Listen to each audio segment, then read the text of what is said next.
Assalamualaikum warahmatullahi wabarakatuh. Sobat-sobat calon guru, selamat datang di channel calon guru. Sobat-sobatnya, tentunya teman-teman guru honorer baik itu P1, P2, P3 maupun juga pelamar umum, kita menantikan untuk saat-saat terindah yaitu tanggal 2 sampai dengan tanggal 3 Februari tahun 2023. Pada video ini kita akan berbagi contoh lulus P3K Guru 2022 yang nanti dilaksanakan tahun 2023. Kira-kira setelah kita itu dinyatakan lulus, langkah P1, P2, P3 dan juga P4 ini apa? Dikarenakan ketika kita sudah mendapatkan penempatan untuk sekolahnya, kemudian kita lulus, selanjutnya masih ada hal yang perlu kita lakukan ya. Untuk nanti kita setelah lulus kemudian nanti mendapatkan SK P3K dan mendapatkan gaji P3K. Perjalanan masih panjang, jadi teman-teman jangan senang dulu, silahkan simak video ini sampai selesai. Baiklah sobat-sobatnya, berikut adalah untuk contoh yang lulus ya. Ini adalah untuk contoh yang lulus seleksi P3K Guru tahun 2022. Namun di sini nanti kita harus mencermati bahwa di sini dalam jadwal ini masih ada tahapan-tahapan yang harus kita lewati ya, meskipun kita dinyatakan lulus. Jadi di sini nanti untuk pengumuman finalnya itu antara P1, P2, P3 dan juga pelamar umum akan dilakukan secara serentak, yaitu tepatnya pada tanggal 2 sampai dengan tanggal 3 Februari tahun 2023. Nah, pada tanggal 2 sampai dengan tanggal 3 Februari kita akan mendapatkan tampilan di akun SSCSN seperti ini, yaitu kita hasil prasangga menyatakan Anda lolos seleksi P3K Guru tahun 2022. Namun di sini untuk hasil kelulusan akhir nanti akan diumumkan setelah masa sanggah berakhir ya.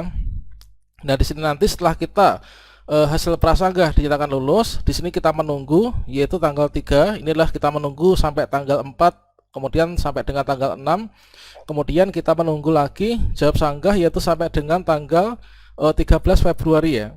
Nah, berikutnya di sini pada tahap-tahap ini merupakan masa-masa genting ya. Dikarenakan kalau misalkan nanti ada pesaing kita mungkin yang di sana itu awalnya nggak lolos, kemudian dia menyanggah dan sanggahnya berhasil, kemudian mendapatkan perolehan nilai yang lebih tinggi daripada kita, maka kita nggak jadi lulus, teman-teman.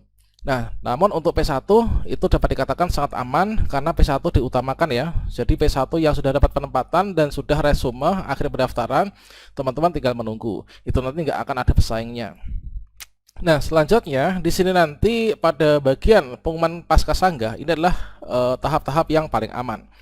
Jadi setelah kita itu melewati masa sanggah, tampilan kita seperti ini, kemudian nanti di tanggal 7 sampai dengan, nah ini sampai ini ya, yaitu tanggal 20 sampai dengan tanggal 21 Februari 2023, maka tampilan kita jika kita ini tetap lulus nanti seperti ini. Jadi kita akan mendapatkan tampilan yaitu selamat Anda lulus seleksi P3K Guru 2022. Tahap selanjutnya setelah kita lulus pasca sanggah ini adalah kita nanti mengisi daftar riwayat hidup. Namun perlu kita ketahui bahwa di sini pada tanggal 20 sampai dengan tanggal 21 ini baru pengumuman kelulusan pasca sanggah ya. Artinya pada tahap ini kita belum bisa untuk melakukan pengisian daftar riwayat hidup. Nah, nanti kita menunggu satu hari kemudian yaitu tanggal 22 Februari nanti sampai tanggal 13 Maret kita akan diminta untuk mengisi DRH. Jadi teman-teman login lagi ke akun SSCSN-nya, berikutnya nanti tampilannya akan berubah menjadi seperti ini. Jadi kita seleksi kompetensi P3K. Selamat Anda lulus P3K Guru 2022. Tahap selanjutnya kita melakukan pengisian daftar riwayat hidup bagi peserta yang lulus ya. Untuk diusulkan penetapan nomor induk P3K. Jadi nanti di sini pengisian DRH tanggal 22 sampai 13 Maret, kemudian usul penetapan NIP P3K tanggal 7 sampai dengan tanggal 31 Maret ya. Nah, di sini kita bisa klik di sini untuk melakukan pengisian DRH. Jadi langkah teman-teman yang lulus P3K Guru 2022 melewati prasanggah, kemudian melewati pasca sanggah, kemudian kita menunggu untuk mengisi daftar riwayat hidup. Nah, selanjutnya untuk pengisian daftar riwayat hidup dan juga untuk pemberkasan tentunya di sini nanti akan muncul ya, yaitu link yang seperti ini. Nah, selanjutnya setelah muncul link untuk mengisi daftar riwayat hidup, maka di sini kita bisa memilih ya, memilih untuk mengisi melanjutkan. Jadi kita jangan sampai salah klik tidak ya. Kalau tidak itu nanti artinya kita mengundurkan diri, teman-teman. Nah, di sini kita jangan sampai salah klik ya. Untuk tutorial cara mengisi DRH lengkap ini sudah saya berikan videonya pada video sebelumnya ya. Silahkan cek. Nah, selanjutnya di sini pada bagian pengisian DRH tentunya kita menyiapkan yaitu file-file yang nanti akan diunggah ya. Nah, yang file diunggah ini kurang lebihnya ada sekian ini, 1, 2, 3, 4, 5, 6, 7, 8, 9, 10 ya. Ada 10 file yang perlu kita siapkan untuk nanti pemberkasan. Jadi pemberkasan kita menyiapkan 10 dokumen, selain itu tentunya kita menyiapkan data-data yang tidak perlu diunggah untuk dokumennya. Misalkan dokumen kartu keluarga kita sendiri, kemudian buku nikah, kemudian kartu keluarga dari orang tua, kartu keluarga dari mertua, kalau misalkan teman-teman sudah menikah ya.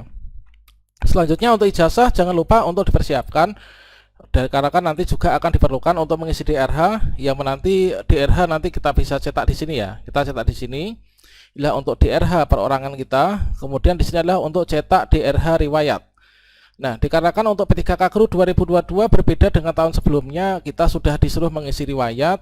Ini adalah pada saat pendaftaran kemarin, baik itu P1, P2, P3 maupun juga pelamar umum. Ini nanti mungkin saja itu bisa sinkron dan kita tinggal membenahi saja kalau misalkan ada kesalahan ya.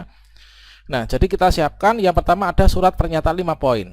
Nah, terkait tentang pembahasan surat pernyataan 5 poin ini sudah kita bahas pada video sebelumnya. Ini silahkan teman-teman cek berdasarkan dengan peraturan BKN nomor 14 tahun 2018. Tentunya ini nggak akan berbeda ya. Nanti kita akan disediakan untuk formatnya ini dari masing-masing instansi kita ya. Nah, selanjutnya kita siapkan yaitu file surat keterangan catatan kepolisian ya, atau SKCK yang masih berlaku. Ini adalah ketentuan untuk ukuran filenya sekian, kemudian formatnya seperti ini. Kemudian kita menyiapkan yaitu file scan daftar riwayat hidup ya, daftar riwayat hidup yang diisi dan diunduh dari web SSCASN. Untuk DRH daftar riwayat hidup ini kita mengunggahnya, kita unduh dulu dari SSCASN setelah kita mengisi secara sistem ya. Jadi kita nggak bisa mengisi secara manual karena nanti akan berbeda formatnya. Jadi untuk bagian yang DRH ini adalah kita mencetak dari DRH perorangan dan juga DRH riwayat, nanti kita cetak. Setelah kita cetak itu kita isi, kita tanda tangani, kemudian setelah itu kita scan ya, jadikan satu, diupload pada bagian yang kedua ini ya. Bagian yang ketiga terkait tentang untuk DRH contohnya seperti apa itu sudah saya sediakan pada video sebelumnya. Nah, selanjutnya kita scan yaitu file scan bukti pengalaman kerja ya. Ini adalah yang dilegalisir. Tentunya kalau misalkan kita guru, kalau daerah kami dulu itu SK surat pengalaman kerja itu didapatkan dari Dinas Pendidikan ya. Dari Dinas Pendidikan dengan persyaratan untuk mengajukannya itu kita menyiapkan yaitu SK pengangkatan dan juga SK perpanjangan setiap tahunnya, mulai dari pertama sampai terakhir, nanti sebagai bahan lampiran untuk diterbitkannya SK pengalaman kerja dari Dinas Pendidikan. Untuk contohnya sudah kita bahas pada video sebelumnya. Kemudian untuk file scan surat keterangan tidak mengkonsumsi nafsa ya, ini adalah nanti kita mencari bisa dari BNN atau mungkin juga dari RSUD ya. Kalau di daerah kami itu bisa ke RSUD, bisa juga ke BNN. Kemudian file surat keterangan sehat jasmani ya, inilah dari dokter pemerintah, ini adalah dari RSUD. Kemudian file scan ijazah pendidikan asli, ini adalah ijazah yang kita gunakan untuk mendaftar, jangan sampai salah ya kita menguploadnya. Kemudian file scan transkrip nilai, ini yang ada kaitannya dengan ijazah yang kita gunakan ini, jangan sampai salah ya teman-teman. Bagi yang punya 2 ijazah ini nanti berpotensi salah, ini kita harus teliti ya untuk pemberkasan ini. Kemudian file scan surat lamaran CASN ditujukan kepada instansi. Biasanya kalau misalkan di instansi pemerintah daerah kabupaten itulah kepada bupati ya, atau PPK, pejabat pembina kepegawaian. Kalau di kota Madia itulah ke wali kota. Kalau di provinsi SMA SMK itu biasanya ke gubernur ya. Nah, ini contohnya sudah pernah kita bahas. Kemudian asli pas foto terbaru formal, latar belakang merah. Ini nanti di sini akan sudah tersemat. Ini dari ketika kita upload berkas ya. Upload berkas diunggah dokumen, nanti akan muncul di sini, kita tinggal membenahi. Apakah nanti akan kita benahi, diganti ataukah tidak.